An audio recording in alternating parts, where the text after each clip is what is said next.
Good morning all of student. Remaining part हम discuss करते हैं इसका motion of bodies connected with string passing over the पुली। तीन conditions हम डिस्कस कर चुके थे। केवल पहले मैंने दो ऑब्जेक्ट लिए थे, फिर तीन ऑब्जेक्ट लिए थे, फिर इंक्लाइंड प्लेन लिया था। अब फोर्थ कंडीशन मैं डिस्कस कर रहा हूँ। देखना, अगर मान के चलो कोई आपसे ये कह दे कि दोनों साइड मैंने इंक्लाइंड प्लेन ले लिया, ये लो इस तरीके से दोनों साइड मैंने इंक्लाइंड प्लेन ले लिया, और यहाँ पे इंक्लाइंड प्लेन का जो ये टॉप दे रखा है, यहाँ पर मैंने पुली लगा रखी है, और इस पुली से मैं क्या करता हूँ, एक स्ट्रिंग को पास करता हूँ।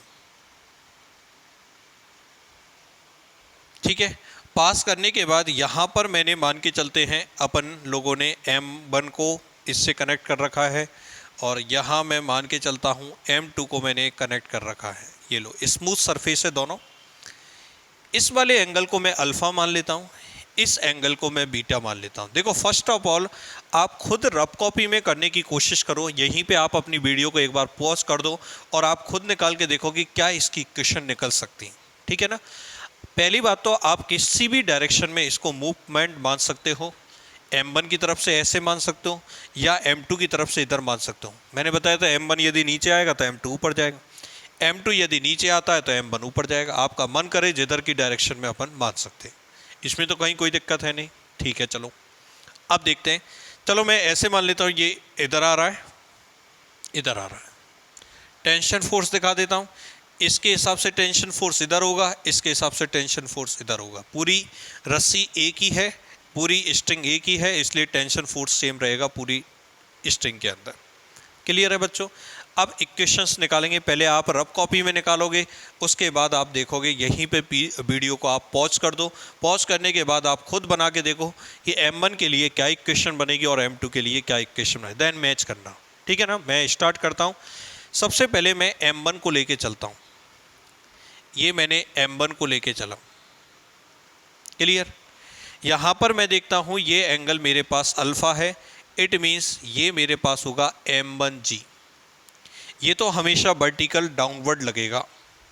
ग्रेविटेशन फोर्स हमेशा वर्टिकल डाउनवर्ड लगता है, M1G लगेगा, और ये वाला एंगल अल्फ़ा होगा। तो अगर मैं इसके फैक्टर करूँगा तो ये वाला फैक्टर मेरे पास आएगा M1G कॉस अल्फ़ा, और ये मेरे पास आएगा M1G साइन अल्फ़ा। और टेंशन फोर्स इधर की तरफ कितना दे रखा है, T दे रखा है। A एक्सेलरेशन से ये क्या करेगा, मूव करेगा।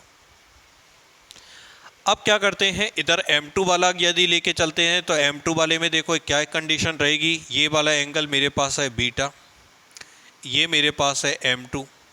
तो यहाँ पर यदि अपन बात करेंगे तो नीचे की तरफ मेरे पास जो काम करेगा वो कितना काम करेगा, M2G। कितना काम करेगा बच्चों, M2G। तो ये एंगल भी मेरे पास कितना रहेगा, बीटा रहेगा।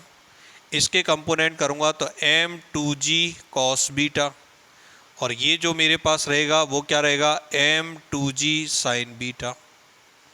क्लियर है। ये टेंशन फोर्स कितना काम करेगा बताओ, T। एक्सेलरेशन कितना है बताओ, A। कोई प्रॉब्लम। क्लियर है। तो दोनों डायग्राम मैंने बना दिए, इसका भी डायग्राम बना दिया, इसका भी डायग्राम बना दिया। बस लगा दो इक्वेशन। इधर चल रहा है, ये ज़्यादा होगा। बोलो, M1G sine alpha minus T is equal to M1A। ये लो, M1G sine alpha minus T is equal to, बोलो कितना होगा, M1A। इसके लिए बताओ इक्वेशन, बोलो किधर चल रहा है ये, ऊपर। इक्वेशन होगी इसकी, बोलो T minus M2G sign beta, ठीक है, इज इक्वल टू M2A। ये इसकी इक्वेशन होगी। यहाँ तक किसी तरह की कोई दिक्कत हो तो बोलो, कर सकते हो आप सॉल्यूशन। अगर यहाँ पर मैं एक क्वेश्चन ले लेते हैं अपन, चलो और समझ में आ जाएगा। अगर इस तरीके के M1 और M2 हमारे पास दे रखे हैं तो हम इनकी इक्वेशंस क्या कर सकते हैं, जनरेट कर सकते हैं। क्लियर है बच्चों। एक क्वेश्चन यदि हम डिस्कस करें, जैसे मान के चलो अल्फ़ा इज इक्वल टू, मैं लिख देता हूँ 37 degree, beta is equal to मैं लिख देता हूँ आपके पास 53 डिग्री, M1 को मैं लिख देता हूँ मान के चलो आपके पास 2 kg, और या ऐसे करो, इसको लिख देते हैं अपन 10 kg और इस M2 को मैंने लिख दिया 5 kg। ठीक है। और हम लोगों से अब ये पूछा है इसका एक्सेलरेशन और tension force capital T find out करो। I want to determine the tension force capital T and acceleration of particles, ये चीज़ हमसे पूछी है। तो सबसे पहले 10 kg का पार्टिकल आप पकड़ो इस तरीके से। अपने को पता है ये वाला जो एंगल दे रखा है वो कितना दे रखा है, 37 दे रखा है। तो ये वाला मेरे पास होगा m 1g sine alpha, 10g sine alpha, alpha की वैल्यू 37 डिग्री। टेंशन फोर्स हमारे पास हो गया T, और मैं कह रहा हूँ इधर से ये चल रहा है A एक्सेलरेशन में मान लेता हूँ। क्या इक्वेशन बनाओगे बोलो, 10g sine 37 minus capital T is equal to 10A, equation number 1। Clear. Next 5 kg को ले लो, ये मेरे पास 5 kg। क्लियर, कोई दिक्कत? कितने एक्सेलरेशन से चल रहा है ये, A से। टेंशन फोर्स इधर की तरफ है T, इस पर नीचे की तरफ ऐसे 5g काम करेगा, एंगल दे रखा है बीटा। तो इसका जो ये कंपोनेंट निकलेगा ये निकलेगा 5g साइन बीटा, और बीटा की वैल्यू कितनी दे रखी है, 53 साइन 53। तो इसकी इक्वेशन मैं बनाऊंगा तो क्या बनाऊंगा, equation T minus 5g sine 53 is equal to, ये अपने पास हो गया 5a। ओके, सॉल्व कर लेते हैं पहले इसको। देखो 10 g की वैल्यू मैं 10 ले लेता हूँ, साइन 37 की value 3/5 minus t is equal to 10a। 5 से डिवाइड करोगे ये हो जाएगा 2 इंटू ये होगा 20 इंटू 3 कितना हो गया 60, minus capital T is equal to 10a। Equation number 2 डाल देता हूँ इसको देखते हैं अपन। T माइनस 5 इंटू 10 साइन 53 की वैल्यू हमारे पास होती है 4/5। साइन 53 की वैल्यू 4/5, साइन 37 की वैल्यू होती है 3/5 और 5a। ओके, 5 से 5 अपने पास कैंसिल आउट हो गया, ये हो गया T minus 40 is equal to 5a। Equation number इसको डाल देता हूँ 3। अब क्या करो, इक्वेशन 2 एंड 3 को ऐड कर दो। Add equation 2 and 3। अगर 2 और 3 को ऐड करते हैं 60 minus T plus T minus 40 is equal to 10a plus 5a। t से t कैंसिल आउट हो गया, 60 माइनस 40 किया कितना हो गया 20 हो गया, ये हो गया 15a। तो small a is equal to 20/15। So we can write 5 से 4/3 मीटर पर सेकंड स्क्वायर। इसका एक्सेलरेशन आ गया 4/3 मीटर पर सेकंड स्क्वायर। अब टेंशन फोर्स निकालना है, तो टेंशन फोर्स इक्वेशन नंबर 3 को यूज़ कर लेता हूँ। इक्वेशन नंबर 3 को यूज़ करूँगा तो t माइनस 40 को उधर ले जाओ, 40 प्लस 5, a की वैल्यू हो गई 4/3। क्लियर है। तो capital T is equal to, ये अपने पास हो गया 40 प्लस ये हो गया 20/3। 20 कितना हो गया 3। इसको जब डिवाइड करोगे तो ये आएगा 40 प्लस 6.66 तो 67, तो 46.67 न्यूटन। ये मेरे पास टेंशन फोर्स कैपिटल T की वैल्यू निकलेगी। Tension force capital T is equal to 46.67 newton. Clear है बच्चों, कोई दिक्कत? नेक्स्ट देखते हैं अपन और क्या कंडीशंस बनती है।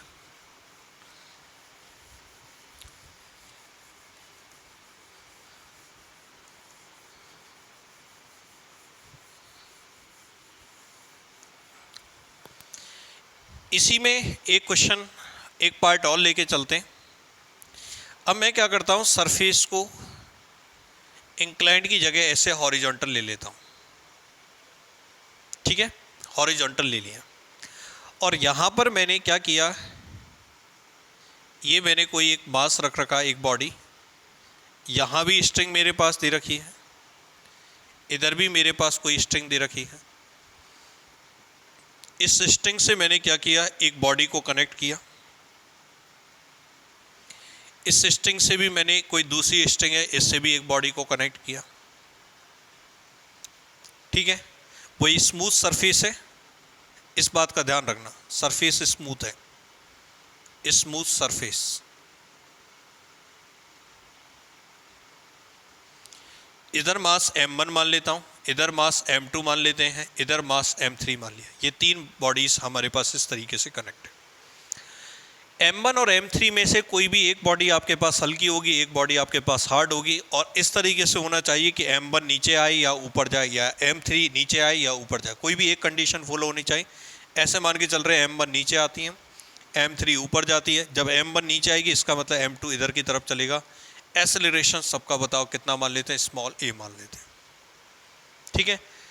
ये m1 और m2 की एक स्ट्रिंग है, m2 और m3 की एक स्ट्रिंग है, तो इसमें टेंशन फोर्स अलग, इसमें टेंशन फोर्स अलग।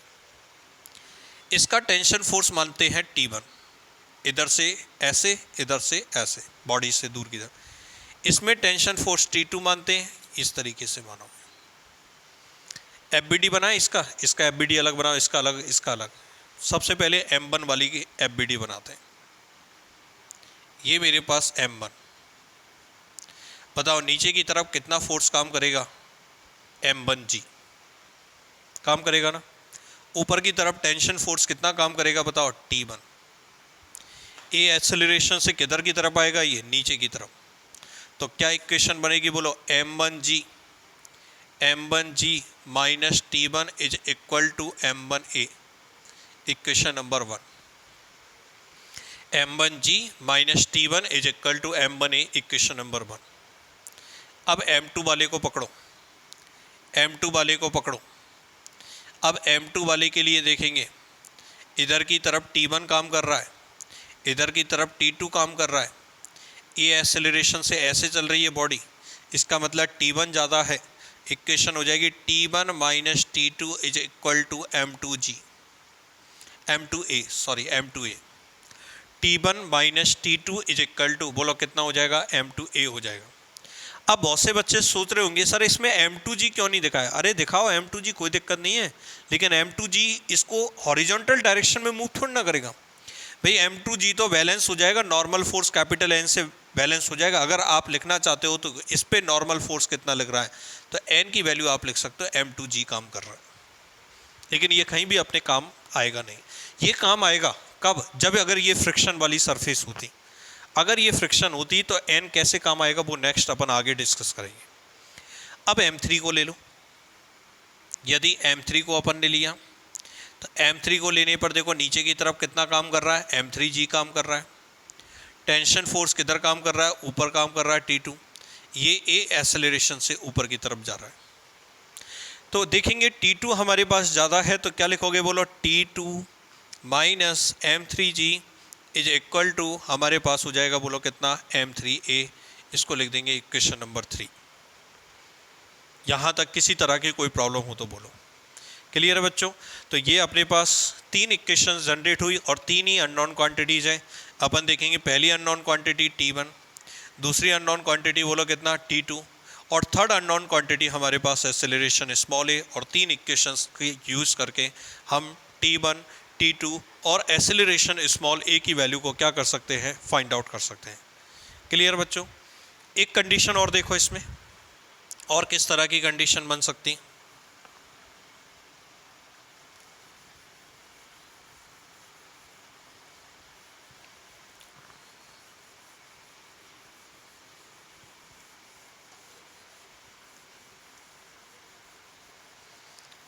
एक कंडीशन और देखते हैं।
ये देखो, ये भी कोई भी हमारे पास हॉरिजॉन्टल और वर्टिकल इस तरीके से कोई भी एक प्लेन दे रखा है।